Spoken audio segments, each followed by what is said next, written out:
Vamos aqui para a parte 2, é que no caso a forésia é a relação na qual uma espécie usa a outra como meio de transporte. Como eu falei, já tinha mencionado o tubarão e a rêmora como um caso de comensalismo. Então, tanto funciona comensalismo como forésia. Por quê? Porque a rêmora ela vai ser transportada e o meio de transporte vai ser o tubarão. Então, todas as vezes que você ouvir falar em forésia, você lembra desse exemplo, que uma espécie vai servir de transporte para outra espécie. Sendo assim, o caranguejo paguro também se enquadra nessa relação. Forésia é porque transporta a anêmona do mar. As desarmônicas, relações intraespecíficas desarmônicas, a gente tem competição de indivíduos da mesma espécie que vai ser disputada ou por disputa do espaço territorial, ou por alimento, ou pelo companheiro sexual. Então, essa competição ela acaba regulando o tamanho populacional. Outro exemplo é o canibalismo, que uma espécie ela vai se alimentar de indivíduos da mesma espécie. Caso de louva-a-Deus, aranha viúva negra. Né? Ela vai se alimentar, a aranha se alimenta da outra. Louva-a-Deus, né? Come outro louva-a-Deus. E relações interespecíficas desarmônicas, que ou seja, entre indivíduos diferentes. Então, a gente observa que ocorre quando duas espécies apresentam sobreposição de nichos ecológicos. Porque essa sobreposição de nichos ecológicos é quando elas querem ocupar o mesmo nicho, porque pode estar no mesmo hábitat, mas não ter o mesmo nicho ecológico. Quando tem o mesmo nicho ecológico, quer dizer que se alimenta da mesma coisa, quer a mesma fêmea, né? Então, isso vai gerar uma disputa pelo recurso ambiental, que também é um fator que vai equilibrar o tamanho populacional. Então, quando uma competição ela é muito severa, uma das espécies pode ser eliminada, ou seja, extinta, morrer. Ou então ela vai ser obrigada a emigrar, ou seja, sair daquele espaço. Então, tem animais que brigam até um morrer, ou então até expulsar o animal daquela área. Então, a introdução de espécies exóticas tem causado graves impactos ambientais, devido ao fato dessas espécies que são introduzidas competirem pelos mesmos recursos das espécies nativas, que são as espécies originadas naquela região. Veja só um exemplo aí de competição interespecífica nesses gráficos. Aqui você tem um protozoário chamado Paramécia aurelia e aqui um outro protozoário chamado Paramécio caudato. Se esses protozoários eles são cultivados, né, em hábitats diferentes, eles crescem, têm uma curva de crescimento normal. Agora, se esses dois protozoários forem colocados no mesmo recipiente, eles vão estar lutando, eles vão estar no mesmo nicho ecológico. Então, o Paramécio caudato ele cai a sua população e o Aurélia, né, cresce a sua população. Isso está indicando o quê? Que eles competiram por algum recurso do espaço, do meio, e o Aurélia teve vantagem em relação ao caudato. Né? Então, outro exemplo aqui é a relação de predatismo, que é uma relação interespecífica entre espécies diferentes, né? Onde o predador ele mata o indivíduo da população de presa para deles se alimentarem. Exemplo, leões que matam girafas. Então, essa relação de presa-predador pode ser um fator regulador da densidade populacional. Então, veja só, aqui nós temos a presa, ela está crescendo, ó, o tamanho da presa está crescendo. O tamanho do predador está crescendo também. Quando o predador, ele limita aqui o tamanho da presa, o que é que acontece? Ó? Cai o tamanho. E aqui está mostrando que também, consequentemente, depois o predador também vai cair, porque vai faltar alimento para ele, né? Então, aqui nós temos exemplo de relações de predação. E aqui o parasitismo, que é a interespecífica desarmônica, uma das espécies parasita, né, tende a obter nutrientes a partir do corpo do hospedeiro. Então, essa relação de parasitismo é classificada como endoparasita e ectoparasita, quando o parasita vive dentro do corpo do hospedeiro. Então, exemplo de protozoários e flagelados e cupim. Então, esses protozoários ficam dentro do corpo do cupim. Um outro exemplo seria a lombriga e o ser humano ou um animal vertebrado qualquer. E ectoparasita, ecto significa por fora, então vive na superfície do hospedeiro. Exemplo, o piolho e o homem, o carrapato e o animal, né? Então, é ectoparasita, por fora. Quando eu falo em holoparasita e hemiparasita, eu vou estar me referindo a plantas, sendo que holoparasita é quando o parasita obtém a seiva bruta e elaborada, que é a água, sais minerais e substância orgânica da planta hospedeira. Exemplo, o cipó chumbo. Ele não faz a fotossíntese e aí ele é um holoparasita porque ele tá tirando ali toda a seiva bruta e a seiva elaborada, seja água, sais minerais e substância orgânica da planta em que ele está parasitando. Então, ele é um holoparasita, ele parasita como um todo. Agora, hemiparasita significa que ele vai obter somente a seiva bruta, ou seja, água e sais minerais, né, às custas da planta hospedeira. É a erva de passarinho, só tira água e sais minerais. Não tira aí a substância orgânica, porque a erva de passarinho ainda é capaz de realizar a fotossíntese. Então, o parasitismo também é um fator regulador do tamanho da população. E uma observação, geralmente os parasitas não matam seus hospedeiros. Por quê? Porque é uma relação de dependência. Se o parasita ele mata seu hospedeiro, ele está se matando, né? Porque eles não têm onde sobreviver. Então, tá um exemplo aí aqui é um ectoparasita, carrapato, um endoparasita, né, que é uma tenha, que é chamada solitária, a erva de passarinho, como falei para vocês, o cipó chumbo, aqui é hemiparasita, o cipó chumbo já é um holoparasita, hemiparasita porque só obtém a seiva bruta, água e sais minerais, cipó chumbo, seiva bruta e seiva elaborada, que é água, sais minerais e substância orgânica. E o pernilongo se alimentando do sangue. Outro exemplo aí de relação interespecífica desarmônica é o amensalismo, que é também chamado de antibiose, que é quando uma espécie denominada inibidora vai liberar substâncias no ambiente que vai impedir o crescimento e a reprodução de outra espécie, que no caso é a amensal.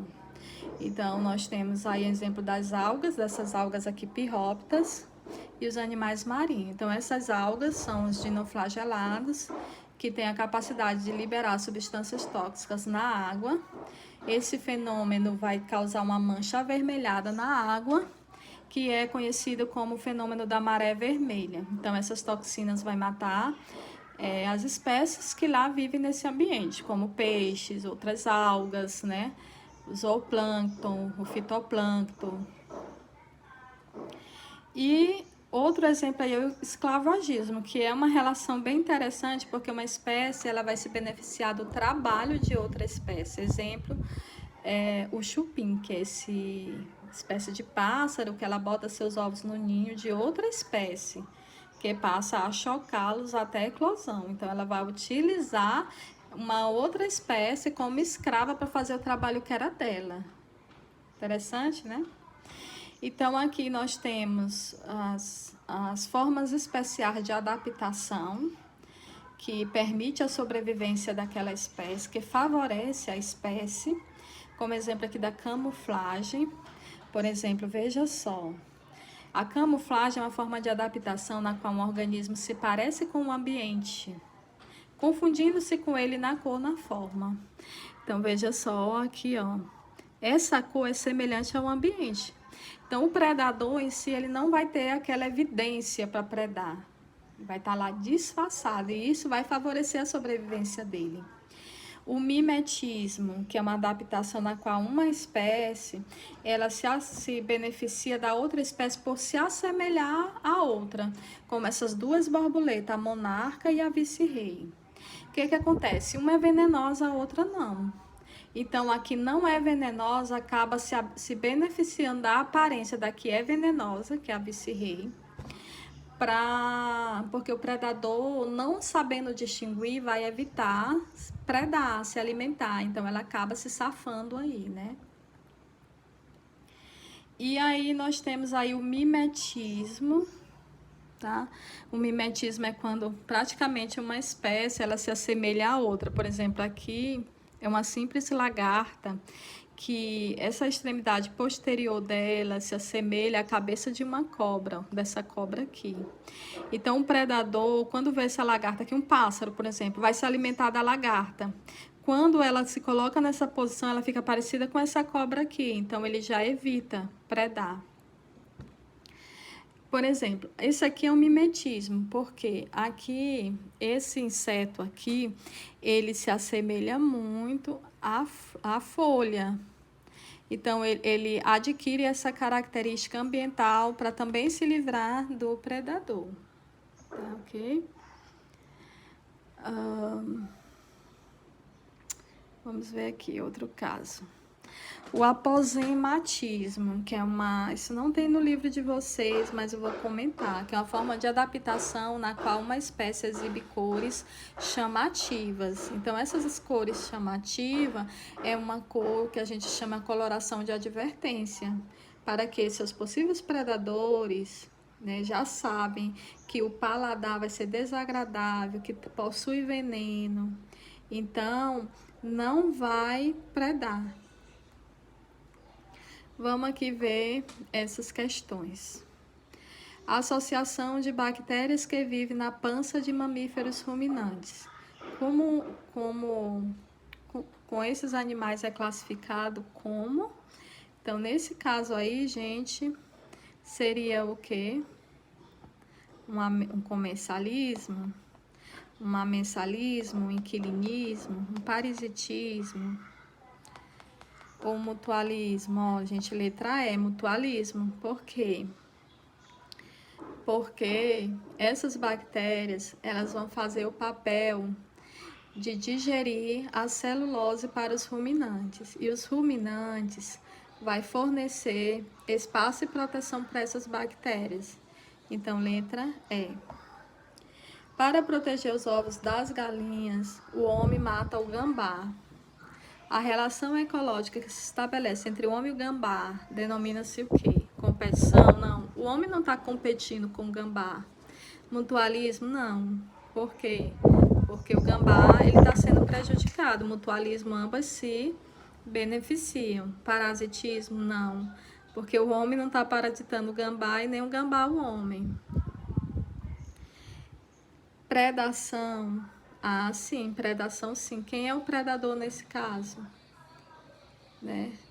É quando o homem mata o gambá, né? Seria o que? A predação. A letra D. Várias espécies de eucaliptos produzem certas substâncias que, dissolvidas pela água da chuva e transportadas dessa maneira ao solo, dificulta o crescimento de outros vegetais. Então, por essa razão, muitas florestas de eucalipto no Brasil não possuem plantas herbáceas ou gramíneas à sua sombra. Fato descrito ilustra o quê? Um exemplo de quê? Então, como eu falei, gente, ó, o amensalismo, a letra E.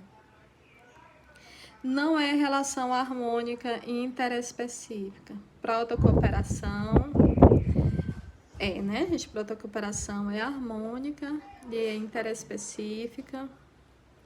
Inquilinismo é harmônica, interespecífica. Mutualismo também. Olha só, encontrei a sociedade, porque é uma relação harmônica, mas é intraespecífica entre indivíduos da mesma espécie. Então, letra D. Podem organizar-se em sociedades. O que pode organizar em sociedade aqui? As vespas, né? A letra E. Não é relação harmônica intraespecífica. Sociedade é intraespecífica. Colônia também é. Canibalismo é. Que não é a letra D, que é o mutualismo. Veja só, analise estes gráficos que estão representados o efeito da pastagem de uma população herbívora que se alimenta preferencialmente de gramíneas sobre a comunidade vegetal. Então veja só, aqui nós temos uma área não pastada e uma área pastada, de relação de gramíneas com erva. Então, numa área não pastada, cresce gramíneas e diminui ervas. Aqui também. Então, aqui também, ó.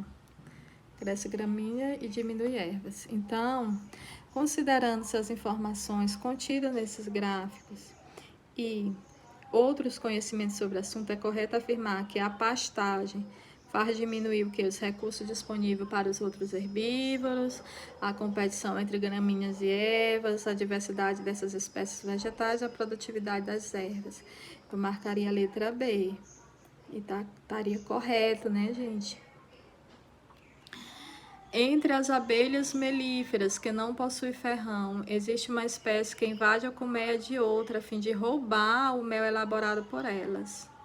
Esse tipo de relação é o que classificaria como escravagismo, né, gente? Escravagismo, letra D. Isso. Ervas de passarinho são plantas que retiram de outras plantas água e sais minerais. Seus frutos atraem aves que, por sua vez, irão dispersar suas sementes. Os tipos de interação entre seres vivos exemplificados acima também são desenvolvidos respectivamente pelas seguintes duplas. Então, é um tipo de parasitismo. Então, a gente vai pensar, dentre essas alternativas, quais são a questão de parasita. Nós temos o carrapato, carrapato e o cachorro. Porque aqui, ó, orquídea e árvore, elas não são caracterizadas como relação de parasitismo. E nem boi e anu, que é o boi e o pássaro. Então, só pela análise de que é parasita, a gente já fica com a letra A. Muito fácil essa questão. Sucessão ecológica. O que é a sucessão ecológica, gente? É o processo que consiste na substituição ordenada e gradual de uma comunidade por outra, até o estabelecimento de uma comunidade relativamente estável. Denominado, quando a gente tem uma comunidade relativamente estável, a gente tem a comunidade clímax.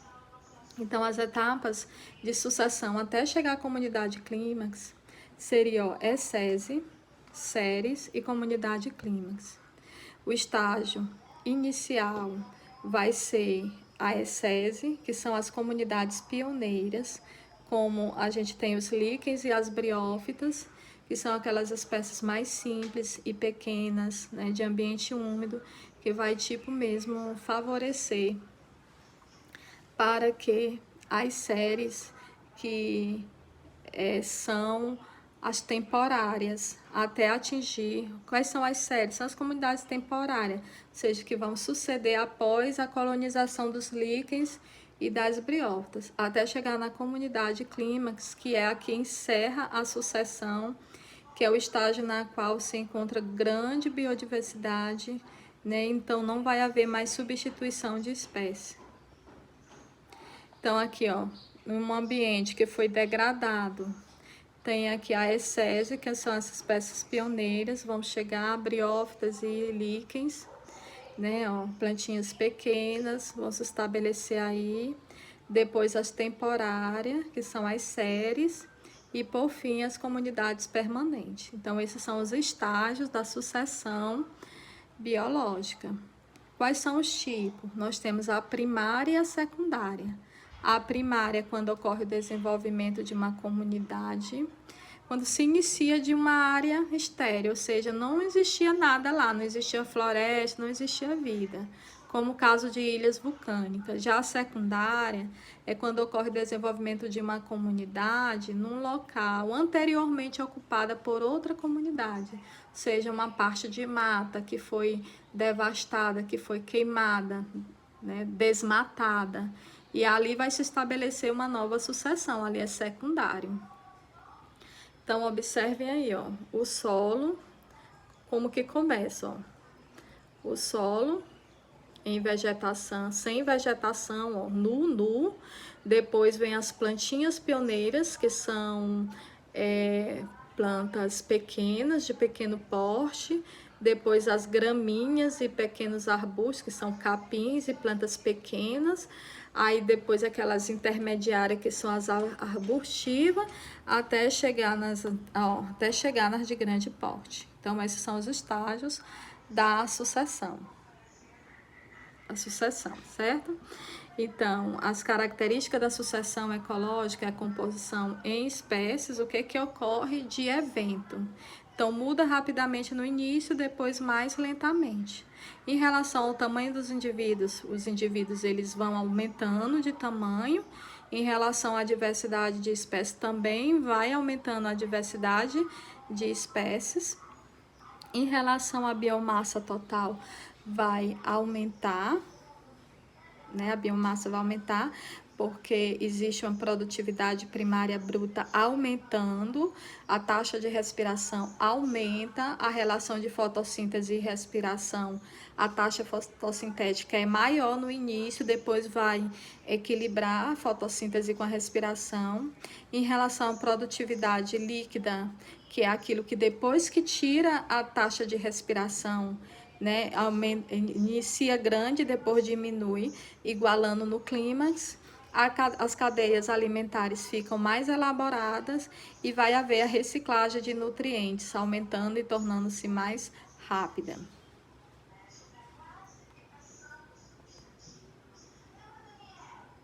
Olha só. Vamos ver aqui a relação de cadeia alimentar e fluxo de energia. Existem os organismos autótrofos, que são aqueles organismos que faz fotossíntese, ou seja, aqueles organismos que utilizam o gás carbônico com a água para produzir matéria orgânica, né? Então, esses são denominados de autótrofos. Então, eles fazem ou realizando fotossíntese, né? Ou seja, utilizando a fonte de energia, a luz, para converter o gás carbônico em matéria orgânica, e existe a quimiossíntese, que vai converter esse gás carbônico em matéria orgânica através de reações químicas. Então, existem vários exemplos de organismos autotróficos, como algas, as plantas, as cianobactérias, as bromélias, né? Todos os tipos aí. E os organismos heterotróficos são aqueles que não são capazes de produzir seu próprio alimento, ou seja, não têm capacidade de produzir a sua própria matéria orgânica. Então, o que é que eles têm que fazer? Obter pronta, não é? Então, são o caso dos animais. Qual a importância dos autótrofos? Eles produzem a matéria orgânica, então, eles são produtores de nutrientes nos ecossistemas. Então, uma cadeia alimentar, uma relação alimentar entre organismos de ecossistema, representa uma série de organismos pela qual flui a energia, inicialmente assimilada pelos produtores, nesse caso aqui o capim é que faz a fotossíntese, e vai servir de alimento para o gafanhoto, que serve de alimento para o sapo, que serve de alimento para a serpente. E todos esses seres sofrem a ação dos decompositores, que são bactérias e fungos. Então, toda a cadeia alimentar, ela tem 3 componentes. Ela tem os produtores, os consumidores e os decompositores. E os produtores, gente, são sempre representados pelos autótrofos, ou seja, são os fotossintetizantes ou quimiosintetizantes. E os consumidores são o quê? São os heterótrofos, que são representados pelos os animais carnívoros ou herbívoros de um ecossistema. E os decompositores, eles são também denominados de heterótrofos, porém, eles são aqueles que vão converter a matéria orgânica em composto inorgânico simples. Ou seja, vai fazer a reciclagem de nutrientes. Então, nessa cadeia acima aí, quem é o ser autotrófico? É o capim. Por quê? Porque ele é o produtor. Eu posso classificar aqui gafanhoto, sapo, serpente, bactérias e gafanhoto, sapo, serpente como os consumidores e as bactérias e os fungos são os decompositores. Aqui eu tenho uma teia alimentar. Então, nessa teia alimentar, eu vou perceber que vai existir um conjunto de várias cadeias alimentares, onde um C vai servir de alimento para mais de um C. Por exemplo, esses produtores aqui, ó, só tomando como exemplo esse, ele vai servir de alimento tanto para esse rato como para esse pássaro. Esse pássaro aqui, ó, ele serve de alimento tanto para esta coruja como para essa serpente. Então, na natureza acontece assim, um C, ele serve de alimento para mais de um C. Ó, por exemplo, esse sapo aqui se alimenta dessa lagarta, mas também esse pássaro se alimenta dessa lagarta, entendeu? Então, nas cadeias alimentares, existe um fluxo de energia, tá? E esse fluxo de energia, ele vai diminuindo a cada nível trófico da cadeia alimentar. O que isso quer dizer? Que o produtor ele tem mais energia e ele vai passar aqui para os herbívoros, que já vai passar menos energia para o carnívoro e assim por diante, tá? Então, existe um desprendimento de energia, uma dissipação de energia. Então, cada nível, quanto mais distante ele tiver do produtor, menos energia ele obterá. As pirâmides ecológicas. A pirâmide ecológica é sempre direta. Ela é representada aí pelo produtor e pelos consumidores. Então, esses níveis aqui estão representando o nível de consumidor. Aqui, ó, o nível secundário, o nível primário, que é o que primeiro, né, se alimenta do produtor que fica na base.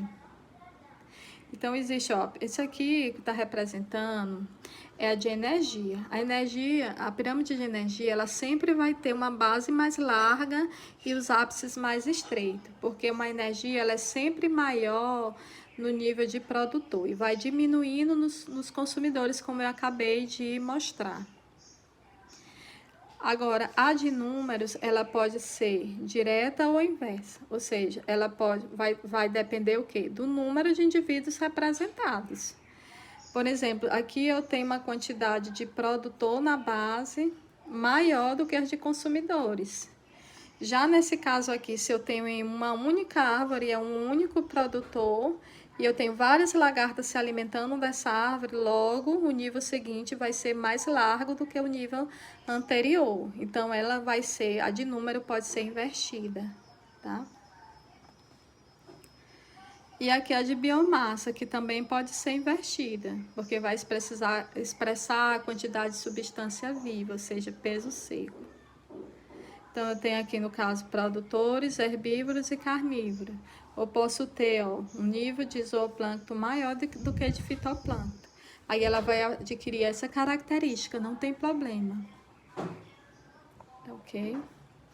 Então, aqui, ó, uma determinada espécie de camarão foi introduzida em um lago. Então, a gente tem aqui um caso de introdução de espécies exóticas. Essa figura aqui, ela está representando a